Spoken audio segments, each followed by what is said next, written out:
The White House has withdrawn the nomination of former Congressman Dr. Dave Weldon to lead the Center for Disease Control. The decision was made just moments before Dr. Weldon was to face his Senate confirmation hearing. Why was he yanked at the last minute? The White House has given no official reason, but one source familiar with the matter said that it became clear that votes for his confirmation were not there and that the effort would have been futile. I'm familiar with the dynamic. RFK Jr. proposed Weldon for the job, and so Democrats took up an effort to paint Weldon with the same brush that they used with RFK Jr., saying that he was some sort of anti-vaccine weirdo. But we obviously know better, that the reasonable science, that the scientific method should be followed and should not be in any way interfered with by special interests like Big Pharma. Senator Patty Murray, in this case, led the smear campaign against Dr. Weldon. Weldon is an internal medicine doctor. He represented Florida's 15th congressional district from 1995 to 2009. During that time, he sponsored a bill that would have banned mercury from vaccines and mandated that there were at least a review of the legitimate questions that linked vaccines to some disorders in children, and particularly neurological disorders. In 2007, he proposed legislation to have an independent agency in the HHS in charge of vaccine safety oversight rather than the CDC itself. At a time like this, after the government's dishonest handling of COVID fomented so much distrust, someone like Dr. Weldon, who wants rigorous investigation, use of the scientific method to observe any adverse impacts, could have restored faith in the CDC. But now that he's out, we'll have to see who the Trump administration has on deck. This is the first time in history the CDC director must be confirmed by the Senate. Though Weldon's hearing in the Senate Health Committee was canceled, the committee still voted to advance the very important nominations of Marty Makary as the FDA commissioner and Dr. Jay Bhattacharya to lead the National Institute of Health. Both of these men are expected to be confirmed by the full Senate.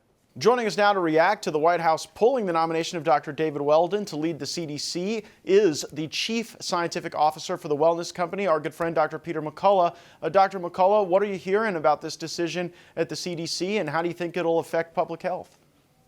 Boy, after so much buildup with RFK and him going through the Senate confirmation process, and then, of course, Makary and Bhattacharya, nobody was really talking about Dave Weldon, but he may have had some of the strongest views on the ever-increasing childhood vaccine schedule and vaccine safety. And I think it's probably too much for Senator Bill Cassidy and others.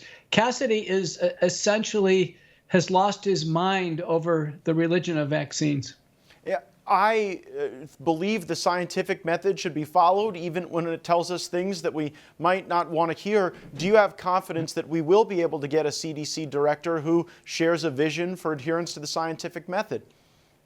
I'm not so sure. I mean, this issue of vaccine safety, of the routine childhood vaccines, and certainly the COVID-19 vaccine, it is such an incredibly emotional topic for so many of the senators, particularly doctors, because many of them took vaccines themselves, their families did.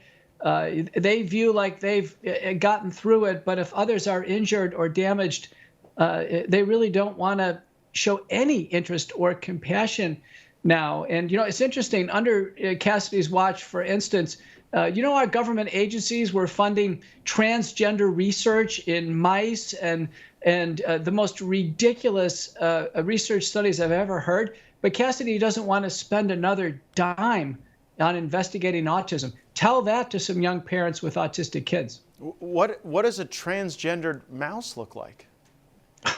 What Elon Musk and Doge has uncovered is just a broad swath of government fraud and abuse, and a lot of it went down this research and scientific pathway. So a new CDC director will need to do a complete inventory of what are we doing. And I want our CDC to start responding to these public health crises with a message that's more than just take a vaccine. We're seeing this with the measles outbreak. People are sick with measles, and a lot of doctors have never seen a case of measles before. All the discussion should be on early detection and treatment, not on vaccines. The people are sick now. We saw this with COVID, and that's been the CDC response. Disease, think vaccines. When people are sick, it's too late for a vaccine. Do you think that's just corrupt, Dr. McCullough? Because I look at that and I say, well, obviously that's because Big Pharma has so much influence over these agencies and over the politicians who get to approve the leaders to the agencies. Do you believe it's like a sincere belief that the vaccine path is like the only therapy that we have to think about? Or do you think that people are doing it with hopes of a big job with a large pharmaceutical company after? I think it starts with an ideology. This has gone on for hundreds of years, Matt, where back to smallpox vaccine, and we move into diphtheria, pertussis, measles, polio. Medicine has had a love affair with vaccines, and they are taken as articles of faith. We see that over and over again. They're not subject to scientific debate or safety review. So it starts there. Then there's a lot of money going to big pharma. You know, the vaccine industry is about $100 billion a year annual budget, and the government pays a lot of that. And then, once the vaccine is injected, it can't be retrieved, and then they're immune from liability from the 1986 Vaccine and Injury Compensation Act. I got to tell you, this monster is big, and anybody who gets in the way of this, anybody who says they want to evaluate safety, particularly compound safety of giving multiple vaccines together, watch out. Yeah, you say that government has had a love affair with vaccines, and it sounds like, as is the case with many love affairs, there can be negative consequences down the road. We did get two wonderful people into government service with Dr. Mackey and Dr. Bhattacharya. What impact do you think that will have on the medical industrial complex? Well, hopefully both of them will bring to light this issue of fraud and corruption, abuse, and they can start to work on scientific integrity. This is going to be a long-term project. Remember Macri, he's a surgeon. He doesn't have any drug development experience. He's kind of a fish out of water at the FDA.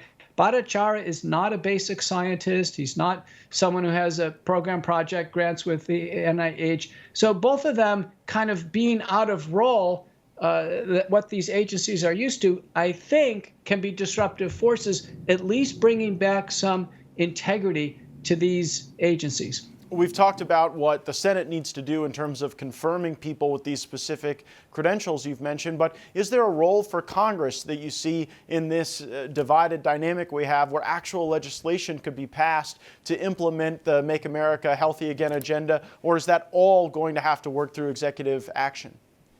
No, Congress can certainly play a role. Remember, the congressional oversight committees, and there's many of them, they have partial oversight over these agencies, but many of these committees through COVID, they didn't even meet, let alone hold the agencies accountable, ask for reports.